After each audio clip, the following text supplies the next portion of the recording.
Shaab Naturala timaha ayay ku dheeraynaysaa haddaad wiil tahay ama gabar tahay timaha bidaar yar kaaga dhalatay meelaha ka bannaanaada biidni Allah way ku buuxsamayaan sidoo kale maskaxda ayay nafaqaysaa intaa waxaa kuusii dheer saliid loogu talagalay dadka timaha bidaarta ka gashay timahoodii usoo celinaysa biidni Allah السلام عليكم ورحمة الله وبركاته أصحاب قالقة ولا لهيقة ميلك استدك جوكتان دوني ضافي هذا سود وهذا فيديو قلنا قلنا بسم الله اللهم صل على سيدنا محمد أصحاب قالقة أعشابتان ميشان كوهيسان وأعشاب عجيبة تمها كو ديرينيسا حبتو دكو وينينيسا سيسيبك كإلالينيسا آدي أي أعشابتان أدقون تاي رونتي قيمة أن لسوق goyn karin iyo faa'iido iyo waxtar ayay leedahay ayadoo freesha cusub amase ayadoo qalalan hadaad ayadoo cusub heli karin saanay tahay waxaa kasoo gadanaysaa dukaamada dhirta gada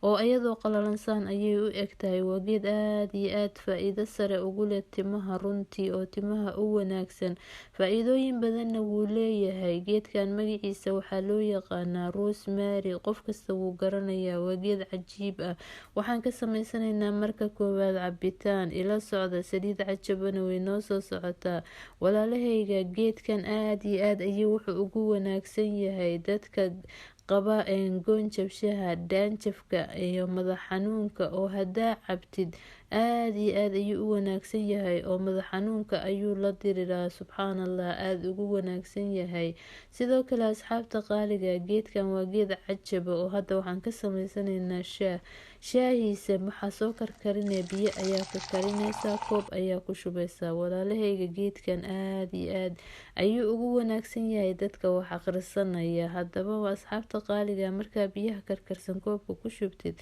rosemariga afka hore ayaa laamaha kan waa mid cusub oo freesha oo geedkii qoyan ah horay caleemaha afka hore kasoo jaraysa kadibna waa dhaqe kadibna dhowr xabaa ku ridee iska ilaali wax badan ha u dayn 3 daqiiqo 4 daqiiqo camal u dah waayo geedkan waa geed culus hadaad dabooshid kharaar ayuu noqonaa saliida ku badan waa geed culus laakiin waa geed caafimaad leh waa walaaqaysa waa miiraysa saana ku cabi kartaa adoo aan waxba ku darin oo maasha Allah aad iyo aad ayuu u wanaagsan yahay caloosha wuxuu kasoo jaraa baruurta hadaa rutidna malab baa ku darsanaysaa walaalahayga shaahan aad iyo aad wuxuu ugu wanaagsan yahay dadka wax baranaya fahmada ayuu kor u soo qaadaa oo wuxuu la diriiraa hilmaanka oo aad iyo aad hadaa tahay arday wax baranaya oo kugula talinayaa shaaha iska daa rosemariga maanta laga bilaabo maalintii ugu yaraan 3 koob ka cab caafimaadka ayuu u fiican yahay walaalahayga hadaadan haysan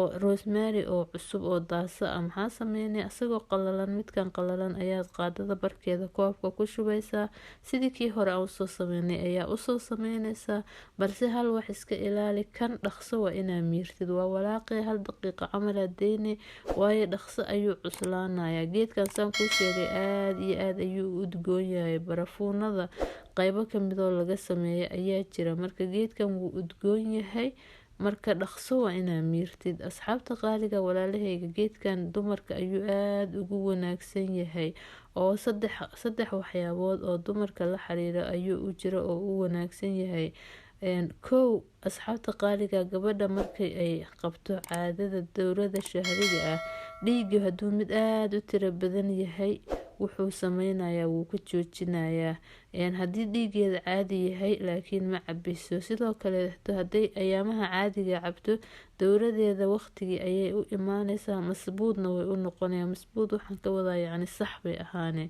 geedkan timaha ayuu dheereeyaa subxaanallah wuxuu ka ilaaliyaa soo daadashada meelaha bannaan ayuu buuxiyaa soo isticmaalaysaa walaalahayga asagoo freesha hadaa haysatid oo geedkiiya waa ku ridaysaa weel baa ku ridaysaa hadaadan haysan asagoo qalalan ayaad weel ku ridaysaa sida ani hadda baaqulgan ugu shubayo kale walaalahayga runtii geedkan haddaa isticmaashid hal asbuuc baa timahaaga wax isaga bedelayaan. biyaha ku shubeysaa aba habeenkii markaa seexanaysaa ku shubay ama subaxii marka adi jeceshahay habeenkiiyaa ku shubay haddaad markaa seexanaysid subaxii markaa soo kacdidna waa isticmaalay. walaalahayga geedkan aada iyo aada ayuu timaha ugu wanaagsan yahay. haddaa laasintid geedkan loo yaqaano rosemariga timahaaga ma soo daadanayaan.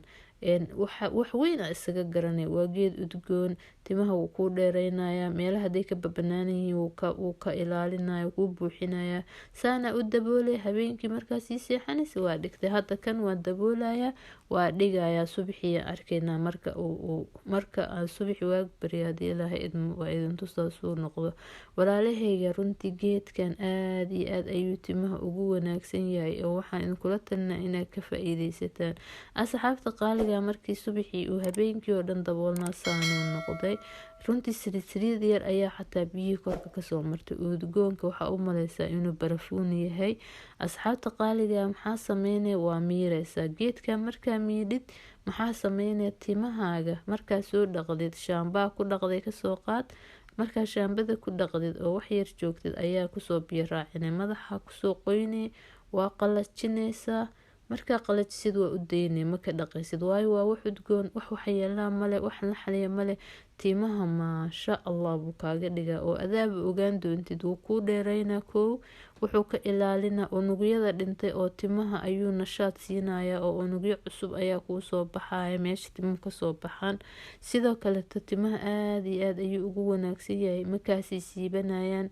hadda qeybbaa waxbaa ku daatay laakiin adi waa iska miiray si fiican markaas timaha waxba maka dhimaayo. sidoo kale waxaa jira walaalahayga madaxa markaa dhaqatid shaambo ku dhaqdid waxa dambe oo lagu dhaqo oo balsamka loo yaqaano waxaa ku shubanaya baaquli. bahalkan oo waxaa soo qaadanaysaa biyahan rosemariga oo hadda soo qaadnay ayaa ku darsanaysaa, waa isku walaaqaysaa. madaxa wax ugu dambeeyo aa ku dhaqdid ayay noqonayaan. runtii timahaaga waxay noqonayaan kuwo aad jecleysatid oo meelaba banaan makaa yeelanayaan, bidaar makaa yeelanayaan, aada u wanaagsan yahay. walaalahayga markaa shaah ka sameysanayna rosemariga qeybta dambe iska ilaaliya. geedkan saliidiisa qawi waaye, yacni acashaabta dhan saliidaa ku jira. marka asaga afka horaa ka jaranaysaa, waxaa ku ridanaysaa waxa loo yaqaano sidaan oo kale afka horaa ka jaree waa dhaqaysaa, shaaha ka sameysanaysaa. asxaabta qaaliga walaalahayga rosemariga isagoo fresh oo cusub haddaad soo gadatid hal bil buu kuu joogi karaa adoo aan biyo ku dhex ridin, waxba ku dhex ridin, koob baa ku dhex riday saasuu kuu ahaana. markasta waa dhaqi afkaa ka jarane. ma ahan sida nacnacada iyo baarsaliga waxa 2 beri markuu joogo dhimanaya, la hal bil wuu kuu joogi karaa isagoo fresh oo ayuu ku ahaanaya.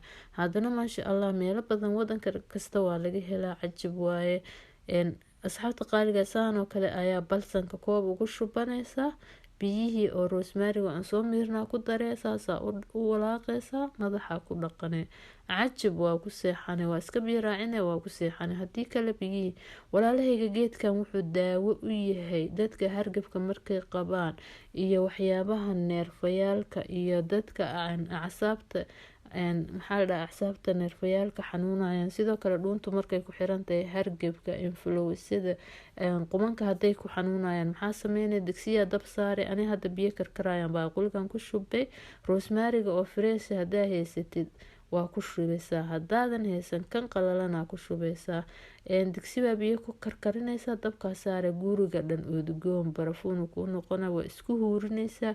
markaa isku huurisid maasha allah adi dhan waxaa noqonaysaa fresh oo codkana wuu kuu furmaayo. walaalahayga geedkan wuxuu u fiican yahay codka hadduu kaa xiran yahay oo cabtid codkaa kuu furmaayo. geedkan wuxuu ilaaliyaa walaalahayga unugyada waxaa jira unugyada dareemayaalka waxaan ka wada acsaabta iyo neerfayaalka. sidoo kaleeto kuwa maskaxda ayuu nafaqeeyaa. subxaanallah oo waa idinkula talinayaa markasta inaa cabtaan. geedkan waa acsaabta keliya oo noociisa freshka hooyada xaamilka cabi karta, laakiin hooyo xaamile iska ilaali wax kasta oo acashaaba ilmaha intaa uurkiisa leedahay khatar ay gelin karaan. walaalahayga rosemarigu waa geed cajiib ah, runtii aad iyo aad ayuu caafimaadka ugu wanaagsan yahay, oo sanka xataa dadka gororka waxa loo yaqaano dhiiga ayuu joojiyaa, waa dhiig joojiye camal, oo hadduu dhiig kaa socdo aad buu u fiican yahay, ama ahow midka ama mid caado ka ahaaday ama mid sanka ka imaaday aad ayuu ugu wanaagsan yahay. dadka sokorta qaba iyo dhiig karka aad ugu wanaagsan yahay walaalahayga. geedkan saan idiin sheegayba aad iyo aad ayuu timaha ugu wanaagsan yahay. haddaba asxaabta qaaliga waxaa jirta idin dhahay saliid u fiican timaha oo dadka ka ilaalisa waxa loo yaqaano bidaarta. asxaabta qaaliga walaalahayga waxaa jirta baaritaano ayaa waxaa lagu sameeyey daawada lagu daweeyo timaha bidaarta ah oo dadka timaha usoo celisa iyo rosemariga. waxaa la ogaaday saliida rosemariga inay isku mid yihiin. marka asxaabta qaaliga waxaan ka hadlaynaa bidaartu waa laba nooc. bidaar waxaa jirta meeshii banaanaato eber noqotay oo madaxa tin haysan, taas ama timaa lagu beeraa ama saasay ku joogay, laakiin wax soo celin kara male. waxaan ka hadlayaa meelaha babanaan, timaha ay meelo babanaanaadeen oo bidaarta markaa ku dhalatay, sida hadda aan sawirkan uga jeedin midka oo bidixda xiga, kaas waxba lagama qaban karo, laakiin kan oo gacanta dhinaca midigta xiga timihii way babanaanaadeen. saliidan ayaa biidni allah ku daaweynaysa walaalahayga. saliid waxaa jirta loo yaqaano saliida rosemariga. saliida asliga oo rosemariga saan waaye walaalahayga, waa wax culus. bahasha maaragtan indhaha la isaga tuujiyo goojadoo kale, markaad daboolka ka qaadid sida bahasha goojadoo kale ayaa ku jirta. 25 mili camal waaye ama 30 mili waaye. waa saliid aada qaali ah, waa saliid culus, meel kasta ma laga helo. macnaha waxaan ka wadaa dukaamo ma lagu gado, cataarada ma lagu gado, meelo loogu talagalay ayaa jirta, meelahaasaa ka dalbanay ama kasoo gadanaysa. waa saliid cajaba. timaha waxaa lagu sameeyey baaritaano iyo waxa loo yaqaano tajrubooyin. marka waxaa la ogaaday inay soo celiso qofku hadduu 5 bilood 4 bilood si toosa maalin kasta uu isticmaalo bidaarta, timihii way soo buuxsamayaan. marka waa inaad soo gadatid saliida oo runta ah, waa khaam waxaa la dhahaa saliida oo sida catarada ama barafuunka, waa wax culus maaragteen. in yaraa lasoo qaadaa kuxuul aa lagu daraa, marka saas ayuu barafuuni ku noqdaa. marka ayada isagoo aan waxba lagu barxin. walaalahayga hadda saliidan oo kaleeto $1 camal ay joogtaa, cataaraa kasoo gaday, waxba ma aha, waa wax beena faalis ah, ina idin tuso ayaan usoo gaday. laakiin saliida oo rosemariga waxaa ugu yar 25 mili, waxaa laga yaabaa $35 $40 ay joogtaa. 35 mili hadday tahay $50 $60, laakiin 6 bilood ka badan ay ku hayn kartaa. sidoo kale dhibic yara ka isticmaale.